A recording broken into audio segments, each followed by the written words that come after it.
Tu es beau. Tu es bien. Dieu n'a pas raté. Il sait pourquoi il t'a créé. Il sait pourquoi tu es noir, tu es blanc. Il sait pourquoi tu es femme, pourquoi tu es homme. Il sait pourquoi tu as tel père, telle mère. Il sait pourquoi tu habites tel quartier ou tel autre. Il sait pourquoi Dieu a un plan merveilleux. Sois heureux, sois heureuse, sois heureux, sois heureuse, sois heureux. Alléluia. La joie. La joie est une prédication. La joie est une évangélisation. Le monde est rempli de tristesse. Et si seulement tu vis dans la joie, les hommes te poseront la question: pourquoi tu es si heureux alors que le monde va mal? Pourquoi dans mon cœur tout va bien? Ça ne dépend pas de mon compte en banque, ça dépend de la plénitude du Saint-Esprit. Ça ne dépend pas de mes relations, ça dépend de la plénitude du Saint-Esprit. Ça ne dépend pas du matériel, ça dépend de ma connexion avec Dieu. La joie.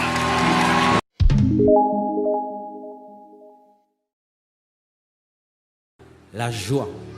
La joie, c'est la vie quotidienne d'un chrétien.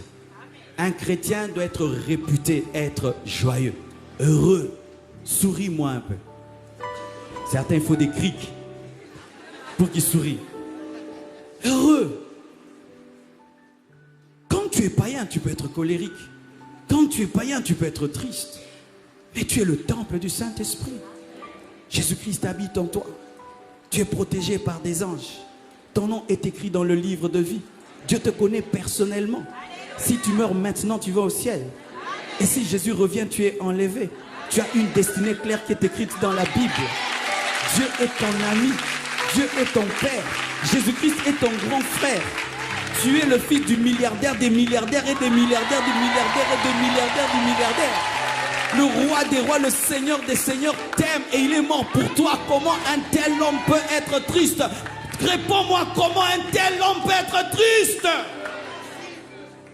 J'étais un homme triste et très colérique quand j'étais païen. J'avais des blessures intérieures. Surtout que Dieu m'a créé court. Et vous voyez, mon frère était grand de taille, moi j'étais court. Ne riez pas mes frères, c'était une blessure intérieure.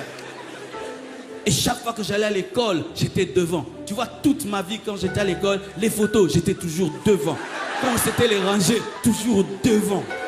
Et on disait toujours à mon frère: comment va ton petit frère? Non, c'est mon grand frère. C'est mon...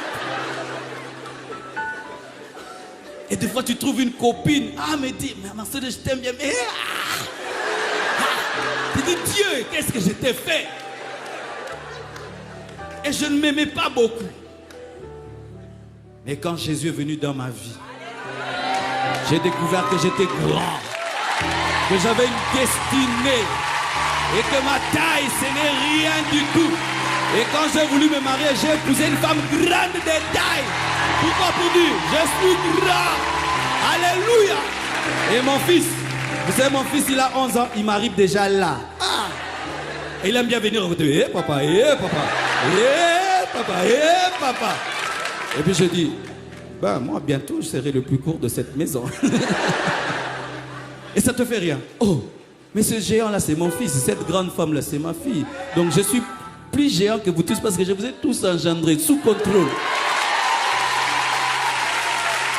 Et je vous assure, j'ai oublié même que je suis petit de taille. Je viens de m'en souvenir maintenant. Tu es beau. Tu es bien.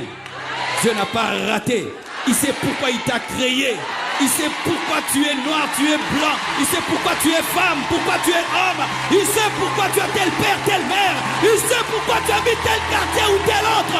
Il sait pourquoi Dieu a un plan merveilleux. Sois heureux, sois heureuse, sois heureux, sois heureuse, sois heureux. Alléluia.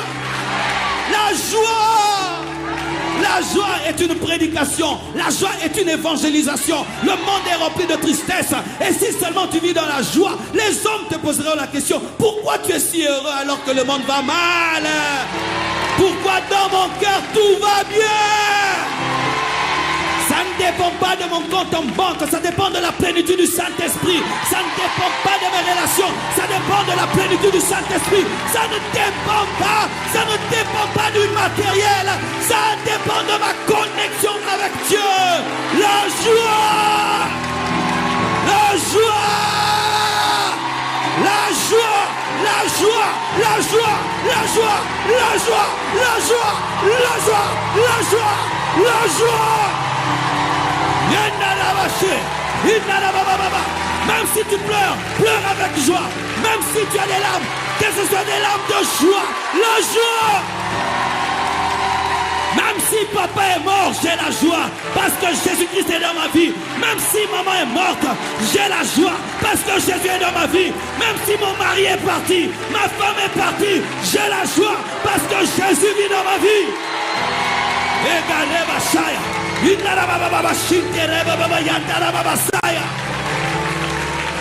Et tu n'auras jamais de dépression. Jamais, jamais de dépression. Jamais de dépression. Jamais de dépression. Jamais. Avant de donner ma vie à Jésus-Christ, j'étais un insomniaque. Un insomniaque. Je me réveillais et je regardais comment tout le monde dormait. Et je disais, qu'est-ce qu'ils font pour dormir? Mais quand Christ est venu dans ma vie, il m'a donné la paix. Il m'a donné la joie. Et je peux même oublier ce qui se passe autour de moi. La joie du Saint-Esprit est ta force. Ne perds jamais ton sourire. Ne perds jamais ces yeux-là qui brillent de joie. Ne perds jamais ça. J'ai connu des moments difficiles dans ma vie.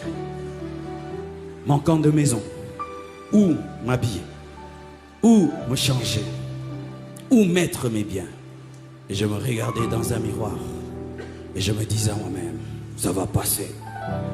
Ce ne sont que des temps d'épreuve, ça va passer. Garde ta joie. Et j'allais à l'église, je prêchais de tout mon cœur. Ils pouvaient croire que j'avais tout alors que je n'avais rien. Et un jour, ce qui était dedans a transformé ce qui était à l'extérieur. Car il y a un temps où tu t'appelles Abraham et tu n'as pas d'enfant jusqu'à ce que ton nom puisse influencer ton atmosphère. Garde la joie même s'il y a des contradictions autour de toi.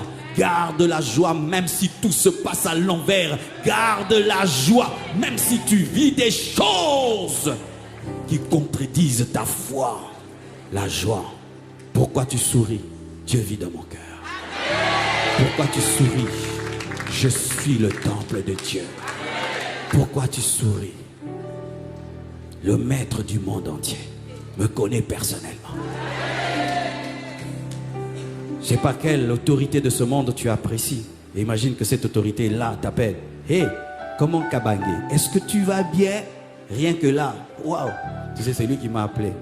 Mais chaque matin, le Saint-Esprit te réveille. Est-ce que ça va? Est-ce que ça va? Ça va? Mais je me sens faible. Ok, prie. Oh, fortifie-moi, fortifie-moi. Oh, présence. Ça t'arrive de sourire dans ta chambre tout seul? Ça t'est jamais arrivé? Tu es déphasé, déphasé. Un chrétien atteint le niveau où seul dans sa chambre, rempli de l'esprit, il rit.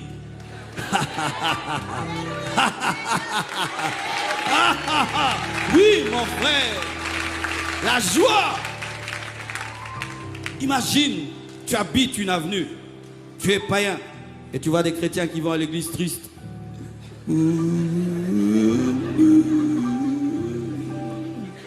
Tu vas leur dire, c'est où votre église?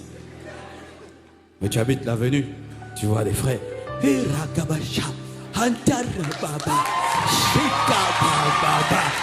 me dis, alléluia, loué soit l'Éternel et je suis délivré de tous mes ennemis. La joie du Seigneur est ma force. Il va te dire, frère, pourquoi es-tu si heureux? Mais tu marches à pied, tu n'as rien. Non, ma joie ne vient pas de cela. De quoi? Assis-toi, je vais t'expliquer.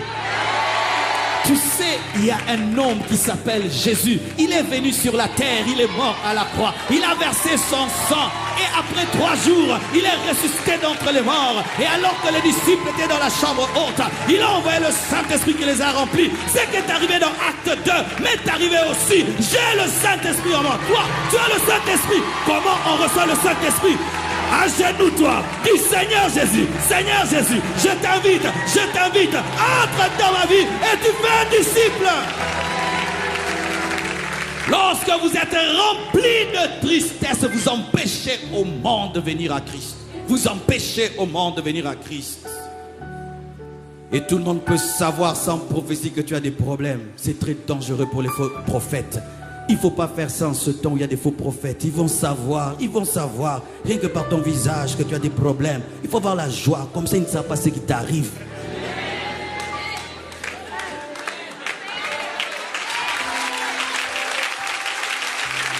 La joie.